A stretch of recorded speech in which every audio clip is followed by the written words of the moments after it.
In the beginning of the reign of Jehoiakim, the son of Josiah, king of Judah, this word came to Jeremiah from the Lord. Thus says the Lord to me, make for yourselves bonds and yokes, and put them on your neck, and send them to the king of Edom, the king of Moab, the king of the Ammonites, the king of Tyre, and the king of Sidon, by the hand of the messengers who come to Jerusalem to Zedekiah, king of Judah, and command them to say to their masters, thus says the Lord of hosts, the God of Israel, thus you shall say to your masters, I have made the earth, the man and the beast that are on the ground, by my great power and by my outstretched arm, and have given it to whom it seemed proper to me. And now I have given all these lands into the hand of Nebuchadnezzar, the king of Babylon, my servant, and the beasts of the field I have also given him to serve him.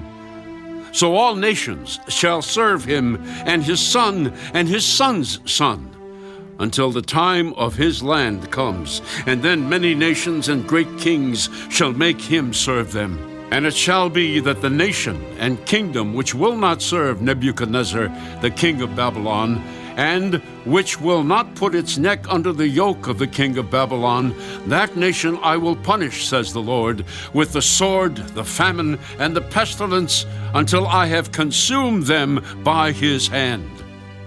Therefore, do not listen to your prophets, your diviners, your dreamers, your soothsayers, or your sorcerers, who speak to you, saying, you shall not serve the king of Babylon.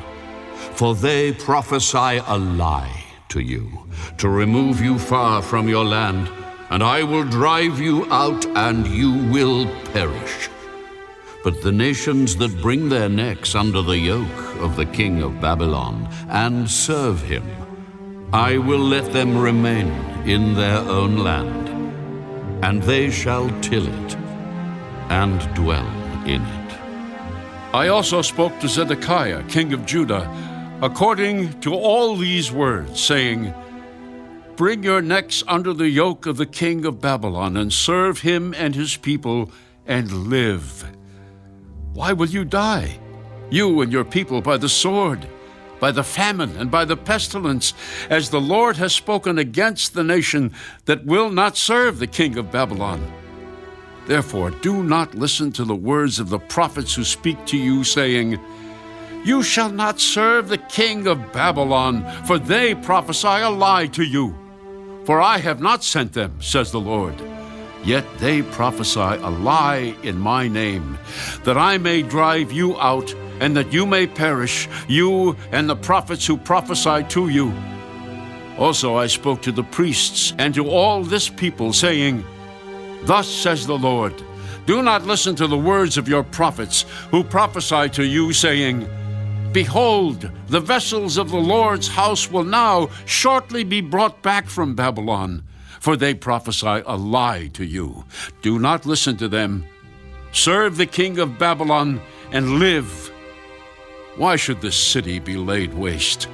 But if they are prophets, and if the word of the Lord is with them, let them now make intercession to the Lord of hosts, that the vessels which are left in the house of the Lord, in the house of the king of Judah, and at Jerusalem, do not go to Babylon.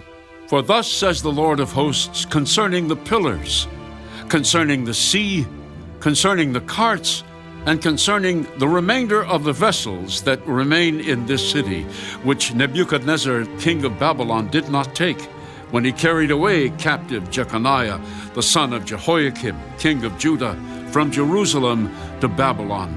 And all the nobles of Judah and Jerusalem, yes, thus says the Lord of hosts, the God of Israel, concerning the vessels that remain in the house of the Lord, and in the house of the king of Judah and of Jerusalem. They shall be carried to Babylon, and there they shall be until the day that I visit them, says the Lord. Then I will bring them up and restore them to this place.